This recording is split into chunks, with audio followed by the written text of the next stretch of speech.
We have way more teachers than that. So those teachers that didn't get exposed to the professional development during the summer program would get that professional development during the school year. So that's an extension into the actual school year.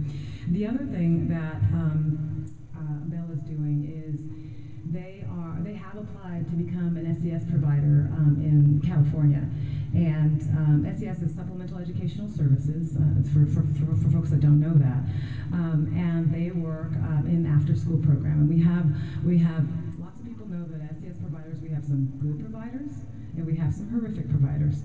And again, as in talking with those other partner districts that Bell has already partnered with, we talked about what they're after school, because what they started off was just summer learning. And then they advanced, because things went so well, they expanded to their after-school program. So now they have summer school, regular school year, after-school program. Summer school, regular school year, during that time, after-school program. And that continuity has continued to have the impact of sustainability as far as outcomes are concerned. But that would have to fall under a separate contract. That would have to fall under a separate contract. After school, okay. Absolutely. Thanks. And I'm going to ask the same question when we get to the teacher's proposal. I'd like to hear also about the impact measures clearly defined. You mentioned in the presentation the budget breakdown, and it looks like from the presentation the majority of the money actually is going to support WCCUSD costs, WCCUSD teachers and staff, and that was helpful. What I didn't hear was what in fact is Bell's portion of the budget. Is that the section that's program support services, or is there another section? Right. So the total, if you could think of our monies as joined together, that the total amount of money that we have is $2,477,257, right? And so if you were going to say of our 1.5, if you combine that on the slide that's entitled 2011 budget, instructional program staff and administrative staff. Mm-hmm. Okay, so that combined already kind of wipes out $1.5 million. It actually ends up being $1,550,000. So you could say, okay, that's where WCCUSD's contribution to this is going. Then take another, $50,000 out of that, and combine that with the second page of the 2011 budget, where the instructional related materials, program support services, those things, and that's where the rest of the contribution goes. So through the combined effort, we're able to do all of this. And that's how I could break it down. I mean, you could apply the opposite too, but I mean, I've thought of it as a partnership with the monies jointly put together, and to be able to fund, again, the reduced class size reduction, which the teachers and the tutors come under. The principals, we've always had principals. Secretaries, we've always had secretaries. We haven't, the parent ambassadors, that's actually new. We have not had parent ambassadors before, and actually I've had lots of interest from some of our community outreach workers, some of our SSC members, some of our ELAC members who say, I could do that role really, really well because I know my community and I know how to outreach to our parents. And get them to engage in the education of their students and make sure, number one, that they get to school every day. Because that's one of the critical pieces of the outreach piece is get there every day, otherwise we can't instruct. So if Bell wasn't able to propose and offer this enhanced amount, and the $1.5 million was the only budget, it would pay for everything except for the professional development. Is that? Well, no, it would not pay for all of the. We spent about 1.3 last year on our overall program. Well, actually, that's 1.4. The 1.5, what we used last year, covered the 106 teachers. If you go back to that slide, slide 7. The 1.5 that we set aside is what covered. So the same amount, we had 106 FTE, the 1 day of professional development, the same class size. That's what that covered last year.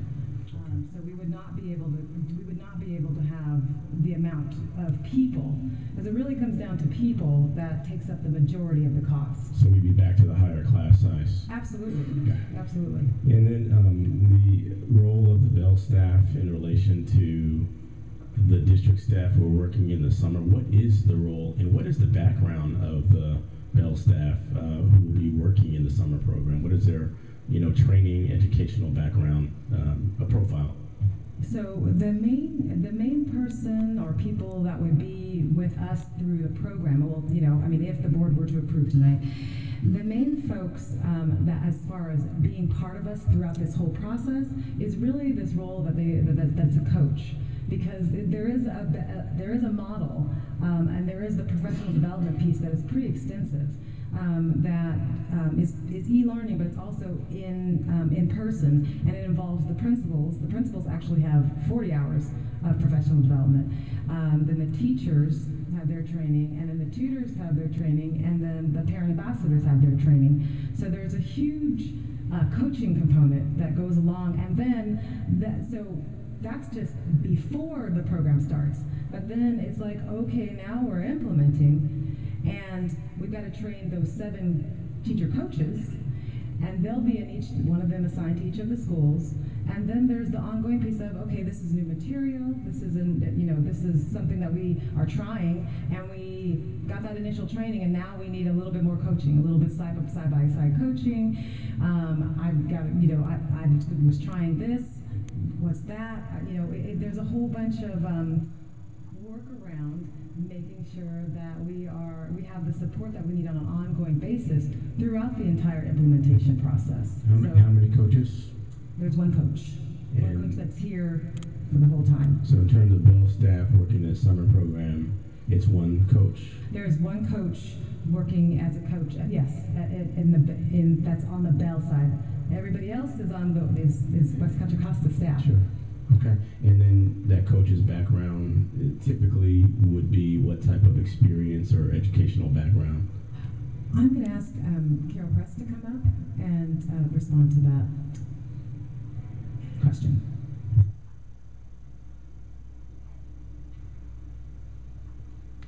Thank you. I'm happy to address that.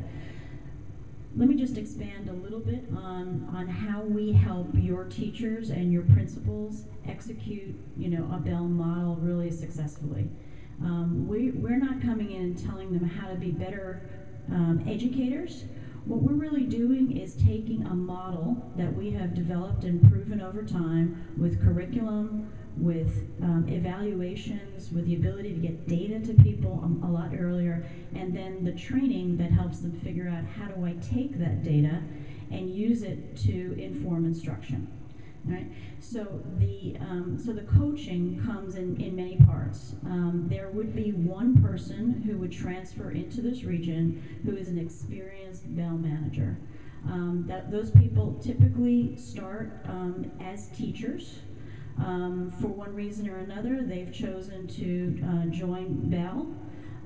During that time, they have received extensive professional development on our model, so they understand how to use data from EduSoft, how to use our behavior management systems, and how to implement our curriculum. They have typically been people who have not only run one site, but have supervised people who have run as many as 10 sites. And also they are people that we have measured over time that get consistent outcomes. So the outcomes that we were reporting on, these people have overseen multiple sites that have gotten those outcomes. To speak to qualifications, I can just point to a few people that are on our staff. Our CEO is a PhD in measurement and evaluation. The people that are heading up our director of programming is from California. She has a master's degree in education from Stanford. We have multiple people on our board who have degrees from Harvard, from Princeton, Stanford. So the people that have joined Bell because they're very mission driven and because they want to take experience that they've developed and education to really focus on our mission, which is to help the children that are at greatest risk close that achievement gap. Thanks. Did I answer? Yes, the last part of that really, though, is about the interaction between the coach and the staff. And